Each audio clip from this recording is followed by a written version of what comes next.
Hey guys, welcome back in new video. Guys कैसे हैं आप सब? आई होप आप सब ठीक होंगे। गाइस मेरा नाम है सारुद्दीन खान और आप देख रहे हैं अपना यूट्यूब चैनल फार्मेसी वाला।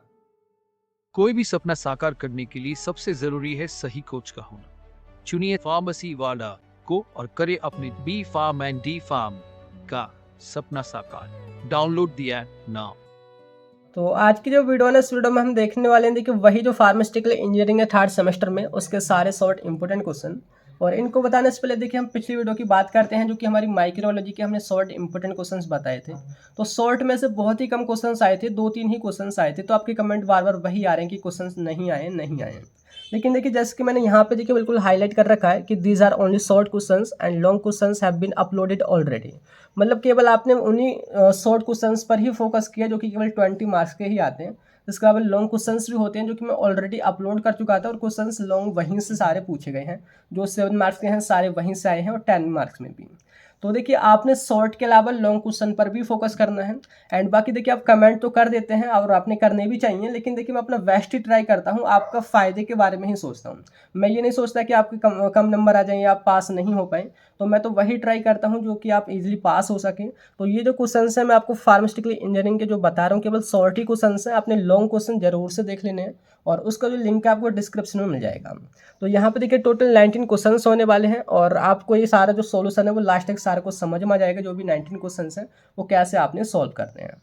तो यहाँ पे देखिए सबसे पहले हम बात करते हैं यूनिट फर्स्ट के बारे में, जिसमें पहला क्वेश्चन बनता है वो है define flow of fluid. Flow of fluid को आपने डिफाइन करना है and give difference between fluid static and fluid dynamic. इन दोनों में डिफरेंस भी बताना है। तो पहले बात करते हैं फ्लो ऑफ फ्लूइड किसको हम बोलते हैं, यानी कि जो फ्लूइड्स होते हैं जब वो बहते हैं तो उनके बहने को ही आपने बताना है, उनको सिंपली डिफाइन करना है। तो फ्लूइड्स क्या होते हैं, यानी कि ऐसे कोई सब्सटेंस जो फ्लो कर सकते हो, यानी कि जो बह सकती हो, जैसे कि हमारी एयर है वो बहती है। ऐसे हमारे जो लिक्विड होते हैं वो भी बह जाते हैं। जैसे कि सिंपली अगर हम बात करें, जैसे कि इस ग्लास में हमारा पानी भरा हुआ है और इस पर हम यहाँ पे फोर्स लगाएं, मतलब एक प्रेशर लगाएं, तो ये जो पानी हमारा बिखर जाएगा और ये बहने लग जाएगा। इसका जो शेप है, यानी कि पानी का जो शेप है वो कंटिन्यूसली चेंज होता रहेगा। तो उसके शेप में जो कंटिन्यूसली चेंज हो रहा है उसके मूवमेंट की वजह से, तो वही कहलाता है फ्लो। तो सिंपली वही लिखा है कि फ्लो ऑफ फ्लूइड में be defined as the continuous movement of any substance that do not resist deformation.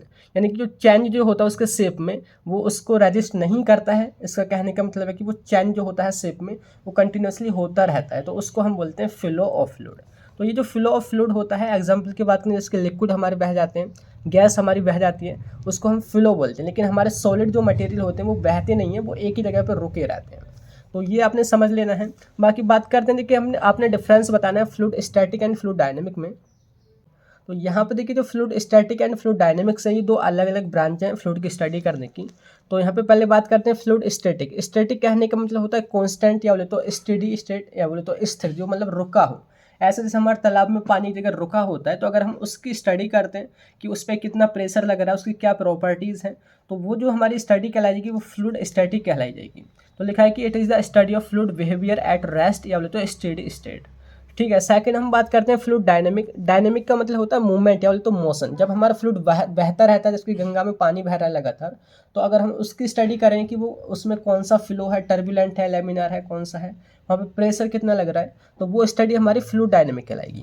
तो इन दोनों में डिफरेंस आई होप आपको समझ आ गया होगा। और यहाँ पे देखिए सेकंड क्वेश्चन की हम बात करते हैं, देखिए वो है define manometer and give it's type. Manometer क्या होता है, वो कितने टाइप के होते हैं, वो आपने बताना है।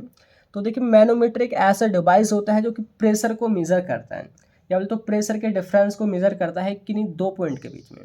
इसके लिखा है कि manometer is a device that is use to measure the pressure difference between two point. जैसे कि सपोज करो कि ये आपका पाइप है, यानी कि कंटिन्यूसली आपकी पाइपलाइन जा रही है, जैसे कि हमारी ज़मीन में भी जो गढ़ी रहती है वो, अगर बात करें कि उनके बीच में जो पानी हमारा बह रहा है, तो उसके प्रेशर को अगर आपने मेज़र करना है तो इस इक्विपमेंट को आप यहाँ पे लगाओ, डिवाइस को लगाओ, तो ये आपके प्रेशर को बता देगा, प्रेशर डिफरेंस को यहाँ पे बता देगा। तो एग्जाम्पल की बात करें, जैसे कि आपका स्फिग्मो मैनोमीटर आपने सुना होगा, जो आपकी बीपी की जो मशीन होती है वो हमारे ब्लड प्रेशर को मेज़र करते हैं, तो वो भी एक टाइप का प्रेशर ही तो है। तो वहाँ पे जो प्रेशर को मेज़र करने का काम आता है उसका नाम है स्फिग्मो मैनोमीटर। तो वो भी एक टाइप का मैनोमीटर ही है, यानी कि आप उसी से याद रखना जो प्रेशर को मेज़र करता है। बात करते हैं इनके टाइप जो है वो 3 टाइप्स के होते हैं। सिंपल मैनोमीटर, एक है डिफरेंशियल मैनोमीटर, एक है एनक्लाइंड मैनोमीटर। सिंपल मैनोमीटर केवल प्रेशर को बताते हैं कि कितना प्रेशर है। डिफरेंशियल मैनोमीटर वो 2 पॉइंट के बीच में जो डिफरेंस होता है प्रेशर का उसको बताते हैं। एनक्लाइंड मैनोमीटर बहुत ही जो माइनर सा डिफरेंस होता है उसको मेज़र करते हैं, और वो भी जो कोने जो होते हैं, जैसे कि यहाँ पे सपोज आपका जो पाइप है वो इस तरीके से यहाँ पे मुड़ा हुआ है, तो इनके बीच में जो प्रेशर चेंजिंग आ रही है, बहुत ही माइनर सा डिफरेंस आता है प्रेशर में, तो ये उसको मेज़र करते हैं। तो यहाँ पे फर्दर इनके सब डिवीजन है, जिसकी सिंपल मैनोमीटर होता है, piezometer, U tube manometer, single column manometer.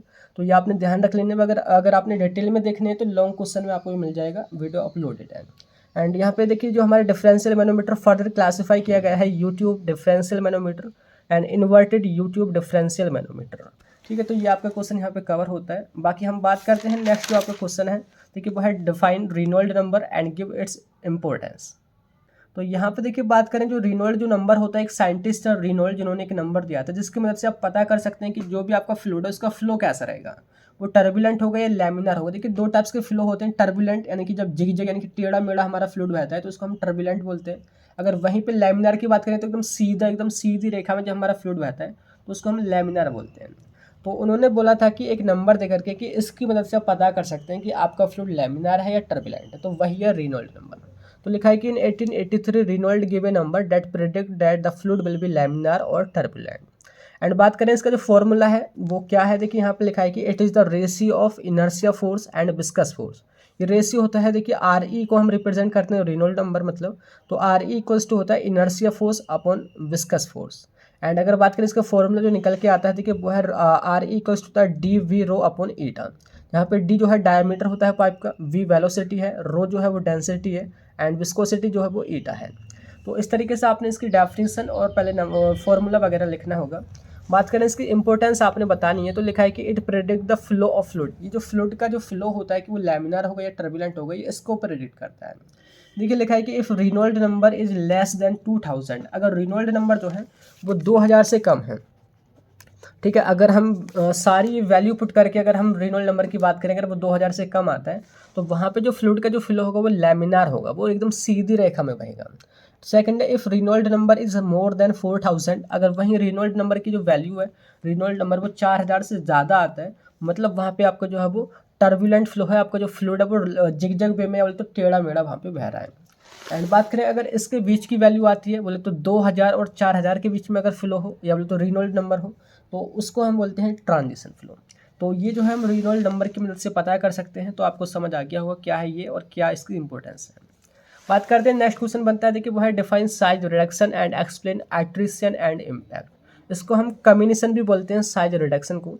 तो देखिए हमारा साइज रिडक्शन है कि साइज को कम करना, तो सिंपली लिखा है कि reduction of size of large material, जो लार्ज बड़े बड़े आपके मटेरियल हैं उनके साइज को छोटा कर देना है किसी हथौड़े की मदद से, किसी मशीन की मदद से, तो वो सिंपली आपका साइज रिडक्शन कहलाएगा। तो लिखना वही है कि size reduction is a process of reducing size of large material into smaller one by external force. यहाँ पे देखिए जैसे हमारा लार्ज सॉलिड है, इस पर सपोज हमने हथौड़ा इस तरीके से बजाया और वो छोटे छोटे टुकड़ों में टूट गई, ये हमारी साइज रिडक्शन की प्रोसेस कही जाएगी। यहाँ पे और पूछा जाता है कि आर्ट्रिशन एंड इम्पैक्ट को बताना। देखिए ये जो है साइज रिडक्शन के ही मैकेनिज्म होते हैं, दो तरीके होते हैं। एट्रिशन जैसे कि हिंदी में लिखा है टकराने या बोले तो रगड़ना, मतलब यहाँ पे जो हम जो साइज़ को रिड्यूस करेंगे वो दो मटेरियल को एकदम टकरा करके करेंगे। जैसे कि सपोज करो कि हमने ये आपका एक बॉल है या बोले तो आप गिलास समझ लीजिए, वो गिलास को ऊपर से आपने प्लेट में ढक देना है, प्लेट से ढक देना है, एंड अंदर इसका आपने कुछ इस तरीके से बॉल वगैरह भर देनी है और ऊपर प्लेट लगा के आप बजाना इस तरीके से। तो यहाँ पे जो है आपका क्या होगा, जो दोनों मटेरियल जो हैं, जो भी पार्टिकल्स है जो यहाँ पे बड़े बड़े आपको ये नज़र आ रहे हैं, आपस में टकराएंगे और टकरा करके छोटे छोटे पार्टिकल्स में टूटने लगेंगे। तो ये प्रोसेस जो है वो एट्रिशन कहलाएगी। लिखना है कि it is the mechanism of size reduction in which two or more particles collide together and become small. Example जो होता है, जो इस मैकेनिज्म पे काम करती है मशीन, वह है fluid energy mill. Second impact. Impact का मतलब होता है किसी पर इम्पैक्ट डालना या बोले तो कूटना, किसी पर दबाव बनाना। तो इसमें लिखना है कि सिंपली एक मटेरियल होगा, जैसे कि आपका जो लार्ज मटेरियल है, तो इसको हम हथौड़े से अगर एक जगह रख के कूटते हैं तो प्रोसेस आपकी इम्पैक्ट कहलाएगी। तो लिखना है कि impact occurs when material remains constant and it is hitted by hammer. Example इसके हैमर मिल में ऐसे ही रिडक्शन कहलाता है। ठीक है, नेक्स्ट क्वेश्चन यहाँ पे देखिए वो है define size separation, give its objective and to mechanism of size separation. Size separation होता क्या है, देखिए वो आपने समझना है यानी कि जैसे कि अभी आपने यहाँ पे टुकड़े को तोड़ लिया है, जैसे कि लार्ज सॉलिड को आपने छोटे छोटे में तोड़ दिया है, तो ये एक जैसे साइज़ के तो होंगे नहीं, कोई छोटा होगा कोई बड़ा होगा। तो यहाँ पे ये जो सारे पार्टिकल्स हैं उनको साइज़ के अकॉर्डिंग सेपरेट करना, मतलब बड़े को अलग करना, छोटे को अलग करना और छोटे को अलग करना, तो वही साइज सेपरेशन कहा जाएगा। जैसे कि यहाँ पे देखिए बहुत सारे टुकड़े हैं, इनको हमने उसके साइज़ के अकॉर्डिंग अलग कर दिया। जैसे कि बड़े बड़े अलग हो गए, इससे छोटे अलग, इससे छोटे ये, इससे छोटे ये, इससे छोटे ये, तो यह है साइज सेपरेशन। तो सिंपली यहाँ पे देखिए वही लिखा हुआ है कि size separation is the technique that is use to separate particles of different different size and make them uniform in size. तो यहाँ पे जो बड़े बड़े पार्टिकल्स होते हैं उनको उनके साइज़ के अकॉर्डिंग हम सेपरेट कर देते हैं और यूनिफॉर्म हम उनको बना देते हैं, तो वही है साइज सेपरेशन। ऑब्जेक्टिव की बात करते हैं, सबसे पहले कि टू डिटरमाइन पार्टिकल साइज। देखिए जब हम इनको सेपरेट करेंगे तो पार्टिकल साइज भी हमको पता चल जाएगी कौन सा कितना बड़ा है और किसको कहाँ पे मिला सकते हैं, नहीं मिला सकते हैं। तो ये है। And second, to improve mixing of material. देखिए जब छोटे बड़े पार्टिकल्स होंगे तो उनको मिक्स करने में बहुत ज़्यादा दिक्कत होगी। अगर हम बात करें छोटे छोटे को ही हम ले लेते हैं तो वो ईजिली छोटे छोटों में मिक्स हो जाएंगे, लेकिन अगर हम बड़े की बात करें, अगर बड़े के साथ छोटे को मिलाते हैं तो वो ईजिली मिक्स नहीं होते हैं। तो एकदम यूनिफॉर्म साइज़ होने की वजह से जो मिक्सिंग है वो भी इम्प्रूव हो जाएगी। और इसके बाद देखिए नेक्स्ट पॉइंट है टू इंश्योर गुड फ्लोबिलिटी, यानी कि जो भी आपका मटेरियल है उसकी जो फ्लोबिलिटी है, मतलब फ्लो होने की जो एबिलिटी है, उसको आप इंश्योर कर सकते हैं। लाइक जैसे कि आपके जो बड़े पार्टिकल्स हैं उनके फ्लो होने में तो दिक्कत होगी, लेकिन उनके कंपेरिजन में छोटे छोटे हैं वो ईजिली फ्लो हो जाएंगे, उनको हम ईजिली फ्लो करा सकते हैं। तो यहाँ पे जो है हम जब साइज़ एक जैसे ही होंगे तो उनकी फ्लोबिलिटी जो है उसको हम इंश्योर कर सकते हैं कि वो फ्लो होगा या नहीं होगा। Next point, to improve absorption and dissolution of drug. देखिए जितने छोटे छोटे पार्टिकल होंगे हमारी ड्रग उतनी ही जल्दी डिसॉल्व होगी और उतनी ही जल्दी एब्जॉर्ब होगी, तो हम जो है इसको इम्प्रूव कर सकते हैं।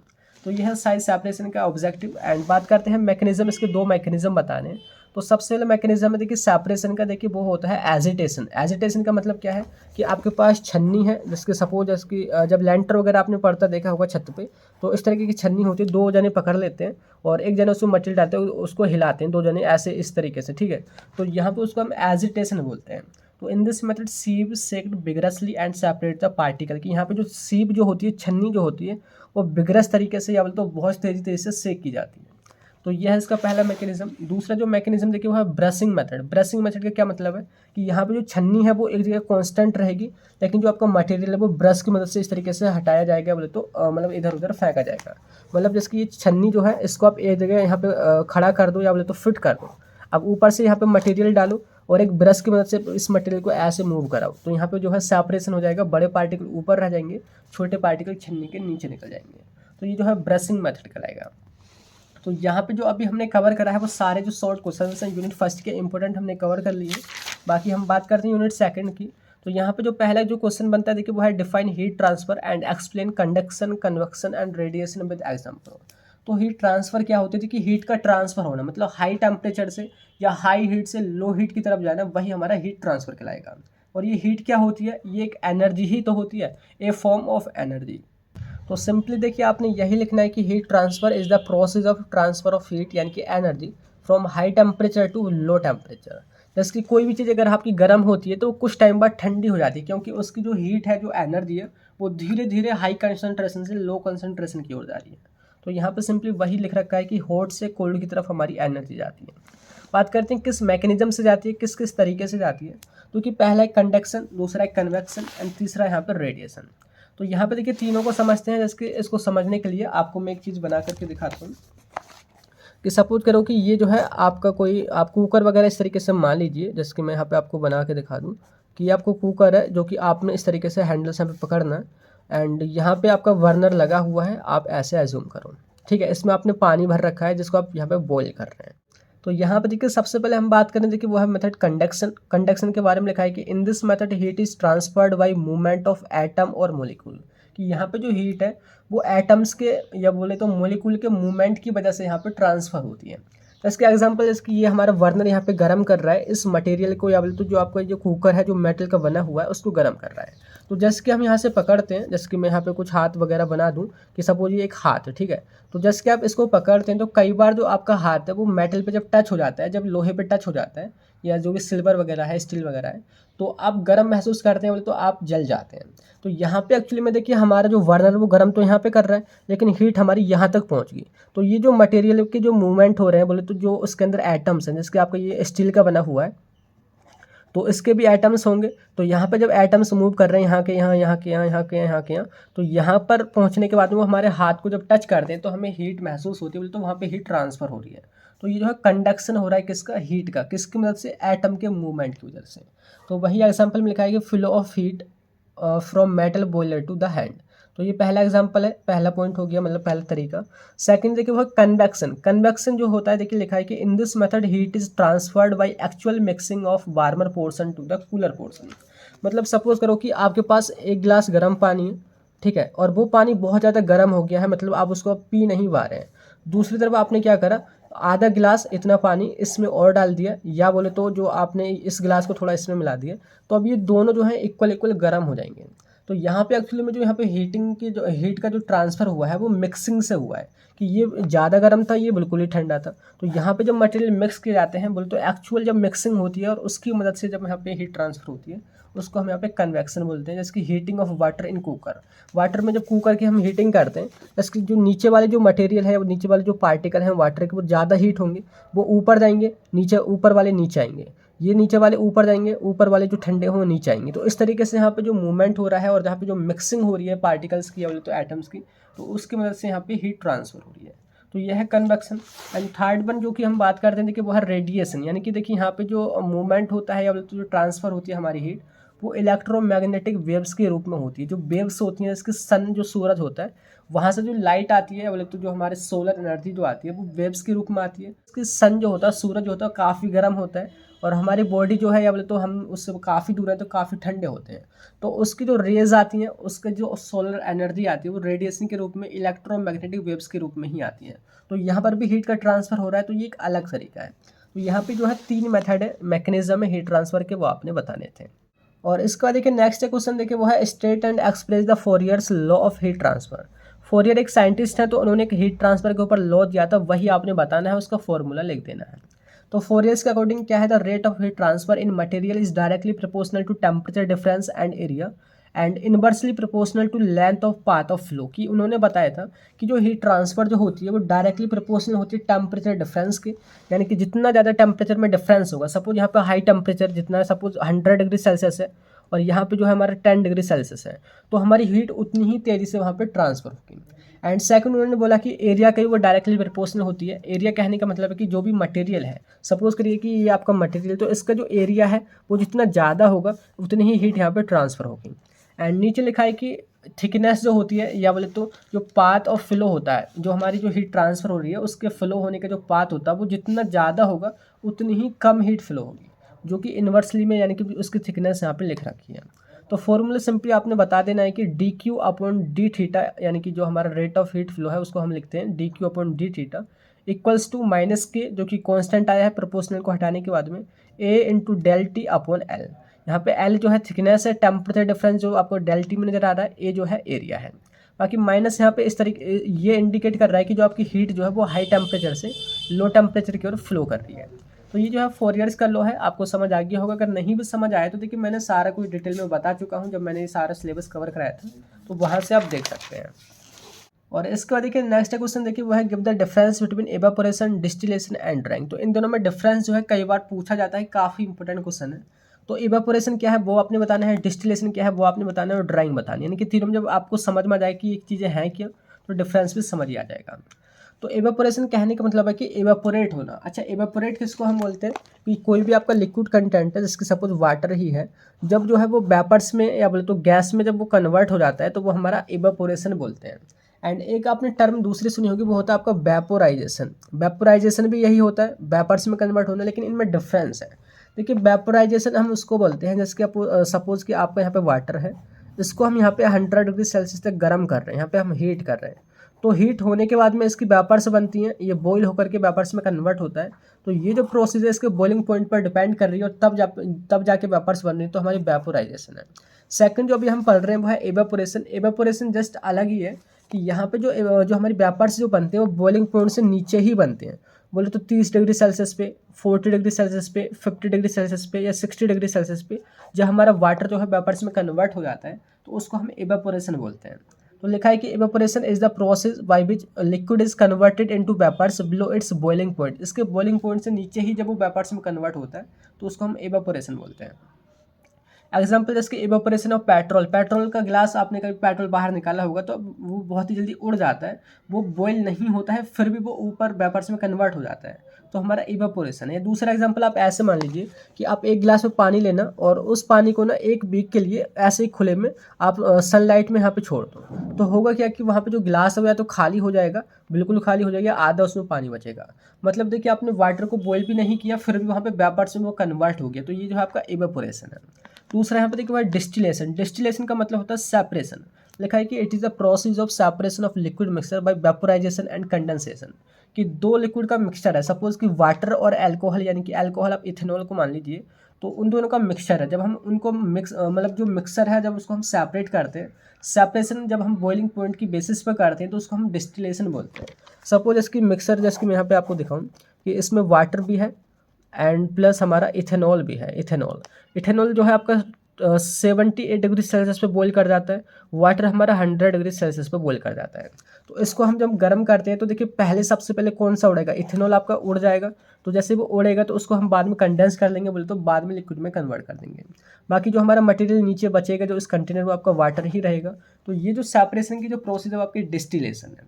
तो ये इन दोनों में डिफरेंस आपको समझ में आ गया, ये अलग ही प्रोसेस है और ये जो है सेपरेशन की प्रोसेस है। नेक्स्ट पॉइंट देखिए वो है ड्राइंग। ड्राइंग से आप क्या समझते हैं, यानी कि सूखा करना। ड्राइंग मोस्टली फोकस करता है वाटर रिमूवल पे, यानी कि वाटर जब हम कम करते हैं किसी भी चीज़ से, जैसे कि सपोज कि आपके कपड़े हैं उसमें मॉइस्चर कंटेंट है वो गीले हैं, आपने धूप में छोड़ दिए, वहाँ पे जब इवेपोरेशन हो या फिर कुछ भी हो तो वो प्रोसेस आपकी ड्राइंग कही जाएगी। जब वाटर को हम रिमूव करते हैं तो उसको हम ड्राइंग बोलते हैं। तो लिखा है कि it is the process of removal of small water content with और विदाउट एवापोरेशन। देखिए हम वाटर कंटेंट को एवापोरेशन की मदद से भी मतलब कि हटा सकते हैं या निकाल सकते हैं वाटर को बाहर, या उसके बिना भी। उसके बिना कैसे, जैसे कि हमारे जो बाल हैं वो गीले हैं, तो एक तो तरीका है कि आप धूप में जाके उनको सुखा लो, वो भी एक मतलब सूख जाएंगे हमारे बाल। दूसरा तरीका है कि आप टॉवल वगैरह लो और उसको अपने सर पे बांध लो, तो वहाँ पर भी पानी हमारा सूख जाएगा। तो दोनों प्रोसेस ही आपकी ड्राइंग है। तो इन दोनों में आपको डिफरेंस समझ में आ गया कि ड्राइंग मोस्टली फोकस करता है वाटर के रिमूवल पे, वो चाहे किसी भी मेथड से हो। तो इन तीनों में यही डिफरेंस है। आई होप ये आपको क्लियर हो गया होगा। और इसके बाद देखिए नेक्स्ट क्वेश्चन देखिए वो है define molecular distillation and steam distillation. तो इन दोनों में क्वेश्चन कोई भी पूछ लेता है कि इनको डिफाइन करो। तो देखिए अभी आपने डिस्टिलेशन समझा था, यानी कि जब दो लिक्विड का जो मिक्सचर होता है उसको आप सेपरेट करते हैं तो वही प्रोसेस जो है डिस्टिलेशन कही जाती है। तो यहाँ पे मोलिकुलर जैसे कि निम्न आ रहा है, तो यहाँ पे जब मोलिकुल्स हम सेपरेट करते हैं, मोलिकुल्स के बेस पे यहाँ पे सेपरेशन होता है, तो मोलिकुलर डिस्टिलेशन कहा जाएगा। तो इसके एग्जांपल आप वही मान के चलो कि वाटर एंड अल्कोहल, ये दो जो है मिक्सचर है, या बोले तो दो मटेरियल का मिक्सचर हुआ पड़ा है। अब इनको जो है आपने सेपरेट करना है। तो यहाँ पे जो वाटर की मोलिक्यूल है उसकी एक अलग डेंसिटी होगी और यहाँ पे जो हमारे अल्कोहल है उसकी डेंसिटी अलग होगी। तो इसी डेंसिटी के बेस पे जो हमारे मॉलिक्यूल्स जो है वो मूव करेंगे, यानी कि सपोज कि वाटर की डेंसिटी ज़्यादा है तो वो जो है नीचे पड़े रहेंगे। और इसमें देखिए आपने एक चीज़ और ध्यान रखने की, आपने वैक्यूम लगाना होता है। वैक्यूम कहने का मतलब कि प्रेशर जब हम बिल्कुल जीरो कर देते हैं, घटा देते हैं, तो उसको हम वैक्यूम बोलते हैं। तो वैक्यूम कम होने की वजह से क्या होगा, जो भी आपका जो मटेरियल है एक तो वो कम ही टेम्परेचर पे बॉईल करने लग जाएगा, एंड दूसरी बात ये होगा कि ये जो भी मटेरियल यहाँ पे आपको नज़र आ रहा है, तो जिसका जो बॉइलिंग पॉइंट है और सॉरी जिसकी डेंसिटी ज़्यादा होगी वो मॉलिक्यूल नीचे ही रहेंगे, और जो हल्की डेंसिटी वाले होंगे वो ऊपर उड़ने लग जाएंगे, तो वेपर्स में कन्वर्ट हो जाएंगे। तो यहाँ पे वहीं पे क्या हो जाएगा, सेपरेशन हो जाएगा। तो लिखा है कि the distillation in which distillation occurs under vacuum why travelling path of molecule in vapour phase without collision with each other. यहाँ पे जो मॉलिक्यूल्स हैं एक दूसरे से कोलोइड भी नहीं होते और वो जो है एक पथ में एक ट्रैवल करने लगते हैं, जिसकी वजह से वहाँ पे सेपरेशन होता है। बाकी डिटेल में आप लॉन्ग क्वेश्चन में देख सकते हैं, मैंने वीडियो अपलोड कर रखा है, आप उसको जरूर देख लेना। और इसके बाद देखिए सिंपली लिखा है कि जो मोलिकुलर डिस्टिलेशन जो होता है वो किसको डिस्टिलेट करने के काम आता है, बोले तो किसके सेपरेशन में यूज़ किया जाता है। तो यहाँ पे जो विस्कस जो मटेरियल होते हैं, हाईली विस्कस मटेरियल या वैक्सी मटेरियल जो होते हैं एंड जो हीट सेंसिटिव होते हैं, तो उनके सेपरेशन में यूज़ किया जाता है, जिसके विटामिन है, फैटी एसिड है और ऑयल वगैरह है। तो ये है आपका मोलिकुलर डिस्टिलेशन। सेकंड इसमें देखो स्टीम डिस्टिलेशन। स्टीम क्या होता है, कि वेपर्स वगैरह वही, तो जब स्टीम की मदद से डिस्टिलेशन कराया जाता है तो उसको हम स्टीम डिस्टिलेशन बोलते हैं। तो सिंपली लिखा है कि steam distillation is the method of distillation that carried out with the help of steam and used for separating high boiling point of substance from non volatile impurities। कि यहाँ पे steam की मदद से जो है हम हाईली बॉइलिंग पॉइंट वाले जो मटेरियल होते हैं जिनका बॉइलिंग पॉइंट काफ़ी ज़्यादा होता है, उनको हम सेपरेट करते हैं। कहाँ से सेपरेट करते हैं, नॉन वोलेटाइल इम्प्योरिटीज से, यानी कि जो वेपर्स में कन्वर्ट हो ही नहीं सकती। तो यहाँ पे जो अभी हमने देखा है वो सेकंड यूनिट के इंपॉर्टेंट क्वेश्चंस देखे हैं। आई होप आपको क्लियर हो गया होगा। अब बात करते हैं नेक्स्ट यूनिट हमारी थर्ड स्टार्ट होती है। जो पहला क्वेश्चन जो बनता है कि वो है define drawing and give principle of vacuum dryer. Drawing क्या होती है अभी आपको मैंने बताया था, यानी कि वाटर को रिमूव करना ही ड्राइंग कहलाता है। तो सिंपली लिखा है कि ड्राइंग बोले तो removal of water content. And define कैसे करना है कि drying is the process of removal of small water content या small moisture content by applying heat to obtain solid product. कि यहाँ पे हम हीट वगैरह प्रोवाइड करते हैं, जिसके अगर सूरज की लाइट है तो वो भी एक हीट ही है, जिसके हमारे कपड़े सूख जाते हैं तो वहाँ पे ड्राइंग है। या फिर आपको कोई भी गीला प्रोडक्ट है उसको आपने थोड़ा हीट कर देना है, थोड़ा आग पे रख देना है तो वो सूख जाएगा। तो ये जो प्रोसेस है ड्राइंग कहलाई जाएगी, वही सिंपली आपने यहाँ पे लिखना है। बात करते हैं वैक्यूम ड्रायर क्या होता है, उसका प्रिंसिपल आपने बताना है। तो ये इक्विपमेंट है जिसकी मदद से क्या है ड्राइंग की जाती है। तो वैक्यूम का मतलब आप सिंपली समझो कि यानी कि जब प्रेशर कम हो जाता है तो जीरो प्रेशर जब होता है तो उसको हम वैक्यूम बोलते हैं। तो वही लिखा है कि vacuum dryer is based on the principle of application of vacuum. कि यहाँ पे हम वैक्यूम अप्लाई करते हैं। वैक्यूम बोले तो जीरो प्रेशर। और एक और रिलेशनशिप होती है कि जब भी प्रेशर कम हो जाता है तो उसकी वजह से जो टेम्परेचर जो होता है वो भी कम हो जाता है। बोले तो जैसे कि एग्जांपल की बात करें, सपोज करें कि जो आपका जो वाटर होता है, नॉर्मल जो वाटर वो आपका 100 डिग्री सेल्सियस पे बॉईल करता है। अगर वहीं पर अगर हम वैक्यूम अप्लाई कर देते हैं बोले तो प्रेशर को रिड्यूस कर देते हैं, तो वही जो वाटर आपका 25 से 30 डिग्री सेल्सियस पे इजीली बॉईल कर जाएगा। कहने का मतलब है कि ऐसे मटेरियल जिनको हम ज़्यादा टेम्परेचर पे गर्म भी नहीं कर सकते तो उनको भी हम वैक्यूम अप्लाई करके इजीली ड्राई कर सकते हैं, इजीली सुखा सकते हैं। तो वही लिखा है कि in vacuum dryer by decreasing pressure we can easily evaporate water molecule at low temperature. यानी कि 25 से 30 डिग्री सेल्सियस पे भी हम उनको इजीली एवापोरेट करा के ड्राई कर सकते हैं। तो यह वैक्यूम ड्रायर। एंड लास्ट में लिखा है कि very helpful for drying of heat sensitive material. ऐसे मटेरियल जो हीट के ज़्यादा सेंसिटिव होते हैं, ज़्यादा हीट प्रोवाइड करने पे ख़राब हो जाएंगे, तो उनको हम इजीली यहाँ से ड्राई कर सकते हैं। तो ये हुआ क्वेश्चन। बात करते हैं नेक्स्ट क्वेश्चन, देखिए वो है डिफाइन इक्विलिब्रियम मॉइस्चर कंटेंट, जिसको हम EMC भी बोलते हैं, और इसकी एप्लीकेशन आपने बतानी है।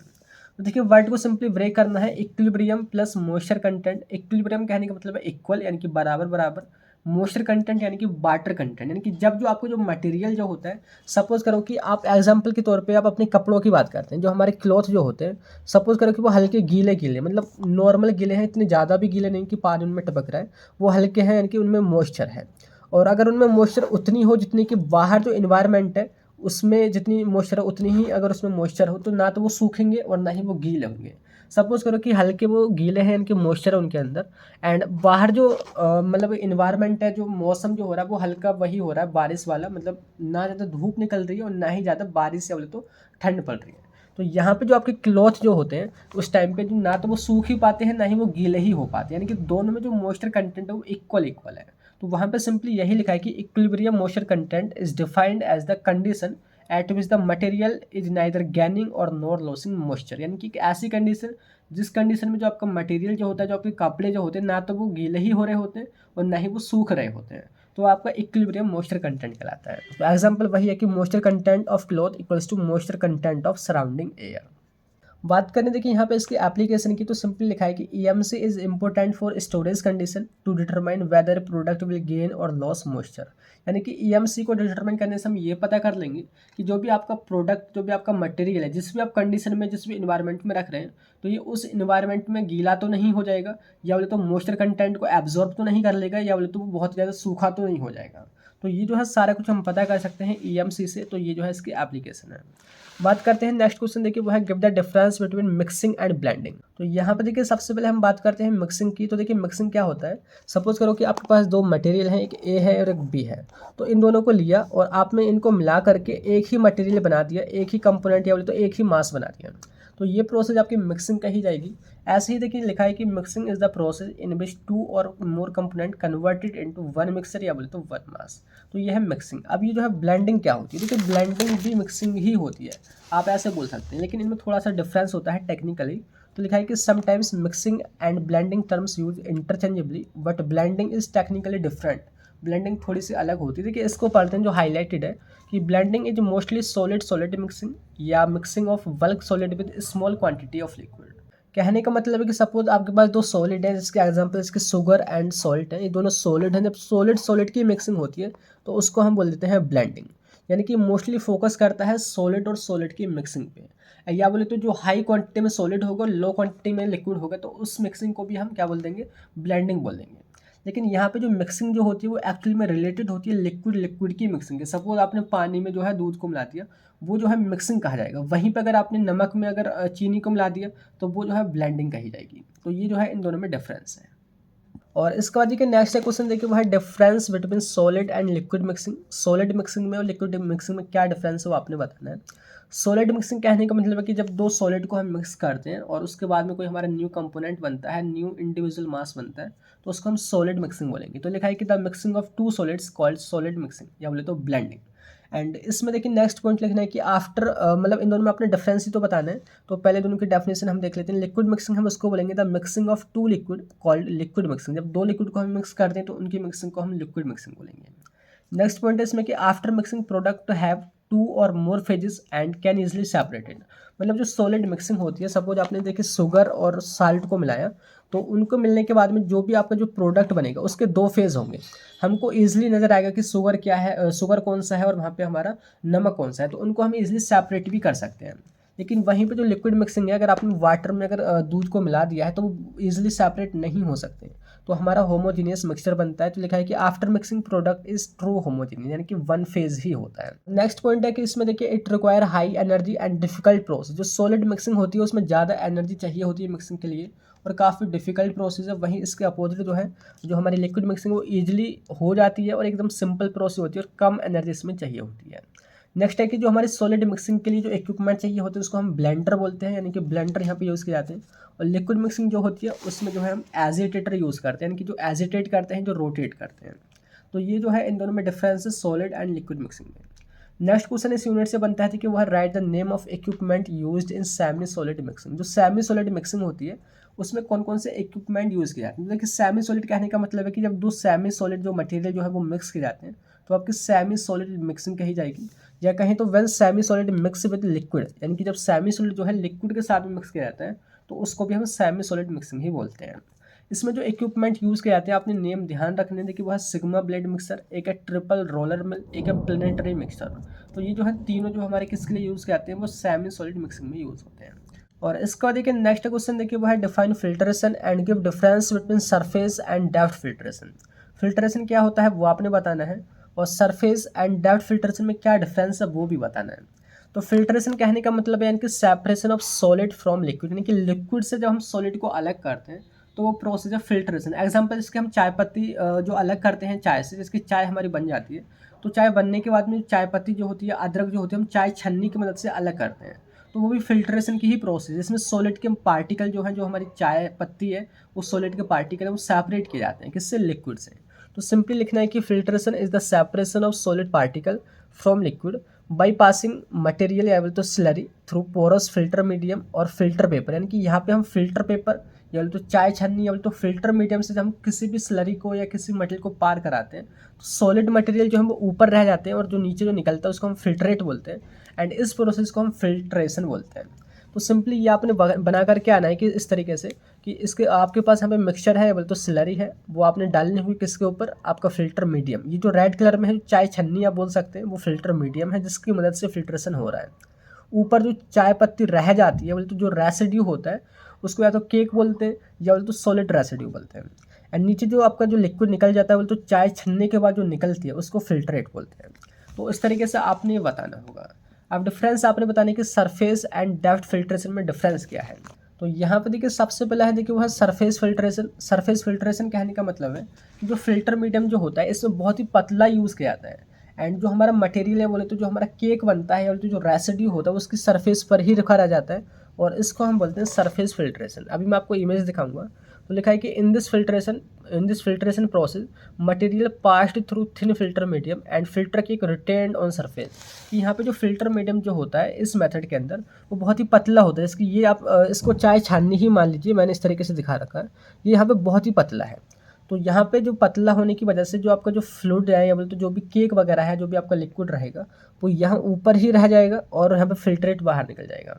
लेकिन दूसरा है डेप्थ फिल्ट्रेशन। डेप्थ कहने का मतलब है कि यहाँ पे जो आपका फिल्टर मीडियम वो बहुत चौड़ा होगा और यहाँ पे जो केक वगैरह है या बोले तो जो सॉलिड के पार्टिकल्स है वो उसके सरफेस पर नहीं बल्कि इसके अंदर जाके रुकेंगे। बोले तो उसकी कई लेयर्स होंगी, पहली लेयर, दूसरी लेयर, तीसरी लेयर। कुछ पार्टिकल पहली लेयर पे ही रुक जाएंगे, कुछ उसके बाद की पे रुकेंगे, कुछ नेक्स्ट पे रुकेंगे। तो इस तरीके से जब उसके अंदर बोलते डेप्थ में जाके रुकते हैं तो उसको हम बोलते हैं डेप्थ फिल्ट्रेशन। और ये जो है सरफेस पर ही पार्टिकल रुक रहे हैं तो इसको हम बोलते हैं सरफेस फिल्ट्रेशन। तो डिफरेंस क्लियर हुआ। तो लिखा है कि in this method material is passed through thick filter medium, तो काफ़ी मोटा फिल्टर मीडियम होता है। इन दिस फिल्ट्रेशन फिल्टर के क्या बोलते हैं solid particles retained with in depth of filter medium, कि यहाँ पे जो भी पार्टिकल्स होते हैं सॉलिड के वो उसी फिल्टर मीडियम की डेप्थ में बोलते गहराई में वो रुक जाते हैं। तो इन दोनों में आपको आई होप डिफरेंस समझ में आ गया होगा। अब बात करते हैं नेक्स्ट क्वेश्चन की। यहाँ पे लिखा है कि define the term filter medium, filter aid, filtrate and filter cake. तो यहाँ से कुछ चीज़ें आपको समझ में आई होंगी। तो सबसे पहले आपने डिफाइन करना है फिल्टर मीडियम। फिल्टर मीडियम किसको हम यहाँ पे बोल रहे हैं, जो चाय छन्नी है, ये जो भी छन्नी की चीज़ है, जो फिल्टर पेपर जो होता है उसको हम फिल्टर मीडियम बोलते हैं। यानी कि एक ऐसा सिस्टम या बोले तो एक ऐसा फिल्टर जो एक्चुअली में फिल्ट्रेशन कर रहा है उसको हम बोलेंगे फिल्टर मीडियम, यानी कि it is the porous media use to filter solution. Next है फिल्टर केक, जो आपको ये रेसिड्यू जो होता है बोलते तो जो सॉलिड ऊपर रह जाता है तो उसी को हम बोलते हैं फिल्टर केक या बोलते तो रेसिड्यू। तो लिखा है कि it is the solid residue that accumulated on filter medium. Next देखिए वो फिल्ट्रेट। फिल्ट्रेट हम उसको बोलते हैं जो मटेरियल फिल्ट्रेशन के बाद में नीचे पहुंचता है बोलते तो बिल्कुल प्योर होता है, लिक्विड जो होता है वो हमारा फिल्ट्रेट कहलाता है। तो लिखा है कि it is the clear liquid that received after filtration. और इसमें देखिए नेक्स्ट देखिए वह फिल्टर एड। फिल्टर एड कहने का मतलब देखिए एड का मतलब होता है हेल्प करना, एंड फिल्टर यानी कि ऐसा कोई मटेरियल या तो ऐसा कोई पाउडर जो फिल्ट्रेशन में हेल्प करेगा वो आपका फिल्टर एड कहला जाएगा। तो ये जो फिल्टर एड जो होता है एक पाउडर होता है जो कि जो स्लरी जो होती है उसमें मिला दिया जाता है। जब उसमें पहले ही मिला दिया जाएगा तो ये जो है इसके जो पोर वगैरह होते हैं, पोर कहने का मतलब है जो फिल्टर मीडियम में जो छेद होते हैं तो ये इनको ब्लॉक नहीं होने देता, बिकॉज ये जो केक जो बनता है जो रेसिड्यू जो बनता है उसको भी पतला कर देता है और उसको ब्लॉक नहीं होने देता है। तो लिखना है कि filter aid are inert powder that added to the liquid to be filtered and increase the rate of filtration by increasing porosity and cake permeability. तो ये आपने सारी चीज़ें डिफाइन करनी है, आई होप आपको समझ आ गया होगा। नेक्स्ट में आपने बताना है कि define centrifugation and application of centrifugation. देखिए जब हम कोई भी चीज़ को इस तरीके से घुमाते हैं, जैसे सपोज ये हम एक केंद्र मान लेते हैं सेंटर, और इस सेंटर के चारों घूमते हैं बोलते तो चक्कर लगाते हैं, राउंड लगाते हैं, तो यहाँ पे एक फोर्स काम करता है, उसी को हम बोलते हैं सेंट्रीफ्यूगेशन। तो सेंट्रीफ्यूगेशन का मतलब जैसे कि सेंट्री बोलते तो सेंटर, एंड फ्यूगेशन का मतलब होता है राउंड लगाना या बोलते तो चक्कर लगाना। तो सेंट्रीफ्यूगेशन एक सेपरेशन की प्रोसेस होती है कि सपोज करो कि ये आप चक्की को मान लीजिए, ठीक है, और इसके ऊपर आप जो है पार्टिकल को यहाँ से ऊपर डाल रहे हैं, ठीक है, और ये इस तरीके से घूम रही है, जिसके हम इसको घुमाते जाएंगे तो होगा क्या कि जो बड़े पार्टिकल है वो इसके पास गिर जाएंगे और छोटे पार्टिकल यहाँ गिरेंगे और छोटे पार्टिकल इसके दूर गिरेंगे। तो यहाँ पे जो सेपरेशन हो रहा है ना वो सेंट्रीफ्यूगेशन की वजह से हो रहा है, सेंट्रीफ्यूगल फोर्स की वजह से हो रहा है। तो ये प्रोसेस आपकी सेंट्रीफ्यूगेशन कहलाती है। लिखा है कि centrifugation is the separation process in which centrifugal force is used to separate particle, ठीक है। तो ये गोल गोल जब घूमता है तो उसकी मदद से यहाँ पे सेपरेशन हो रहा है। And centrifugation is widely used when filtration process is not applicable. जब फिल्ट्रेशन की मदद से सेपरेशन नहीं हो पाता है सॉलिड मटेरियल का तब हम इसका यूज़ करते हैं सेंट्रीफ्यूगेशन का। एग्जाम्पल यानी बोलते एप्लीकेशन की बात करें तो इसमें देखिए पहला है in separation of blood cells from blood. आपने देखिए ब्लड सैंपल जो पुरानी पैथोलॉजी जो होती थी वहाँ पे सैंपल लेने के बाद में मशीन जो पुरानी होती थी वो उसी सैंपल को जो हम सैंपल देते हैं उसको घुमाती थी, जैसे राउंड राउंड जो घूमता है यानी कि सेंट्रीफ्यूगेशन होता है और उसकी मदद से जो ब्लड सेल्स होती है वो अलग हो जाती हैं। तो ये जो है इसका यूज़ है, एप्लीकेशन है। इसके अलावा in the separation of crystalline material from suspense, कोई भी सस्पेंशन है उससे सॉलिड पार्टिकल्स को अलग हम करते हैं वही सेंट्रीफ्यूगेशन की मदद से। Next in the isolation of bacterial growth, जो बैक्टीरियल ग्रोथ होती है तो बैक्टीरिया वगैरह जब होते हैं कल्चर मीडिया में तो उनको हम सेपरेट करते हैं इसी मेथड की मदद से। And in the purification of insulin bye separating other precipitate, हम इंसुलिन का भी प्यूरिफिकेशन करते हैं तो सेपरेशन करते हैं।